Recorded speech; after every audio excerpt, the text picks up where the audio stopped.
চাঁপাইনবাবগঞ্জের শিবগঞ্জ উপজেলায় এবছর তোষা ও দেশি পাটের বাম্পার ফলন হয়েছে। পাট কাটা, জাগ ও আঁশ সংগ্রহে এখন ব্যস্ত সময় পার করছেন চাষিরা। কৃষকরা জানিয়েছে, গত বছরের তুলনায় এবছর ফলন ও দাম দুই বেশি। মৌসুমের শুরুতে প্রতি মণ পাট বিক্রি হয়েছে ৩২০০ থেকে ৩৬০০ টাকায়। চাঁপাইনবাবগঞ্জ প্রতিনিধি আহসান হাবিবের তথ্যচিত্রে বিস্তারিত জানাচ্ছেন রাইয়ানা আহমেদ রিহা। চাঁপাইনবাবগঞ্জের শিবগঞ্জ উপজেলায় এবছর তোষা ও দেশি পাটের বাম্পার ফলন হয়েছে। পাট কাটা, জাগ ও আঁশ সংগ্রহে এখন ব্যস্ত সময় পার করছেন চাষিরা। কৃষকরা জানিয়েছেন, গত বছরের তুলনায় এবছর ফলন ও দাম দুটিই বেশি।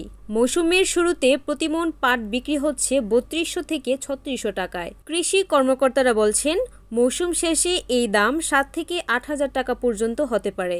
শিবগঞ্জ উপজেলা কৃষি সম্প্রসারণ অধিদপ্তরের তথ্য অনুযায়ী এবছর উপজেলায় ১৯১০ হেক্টর জমিতে পাট চাষ হয়েছে, যা গত বছরের চেয়ে ৫০ হেক্টর বেশি।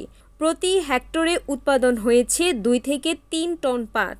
শুধু আঁশ নয়, প্রতি বিঘা জমির পাটখড়িও বিক্রি হচ্ছে ৭ থেকে ১০,০০০ টাকায়। চাষিরা বলছেন, পাটের উৎপাদন ও দাম বেশি পাওয়ায় তারা অনেক খুশি, তবে সরকারি সুযোগ সুবিধা আরও বাড়ানোর দাবি জানিয়েছেন। ছিল যে আমার বিঘাতে ৩০,০০০ দাম লাগবে, সেখানে ধরুন লাগছে যে ১৫-১৬,০০০।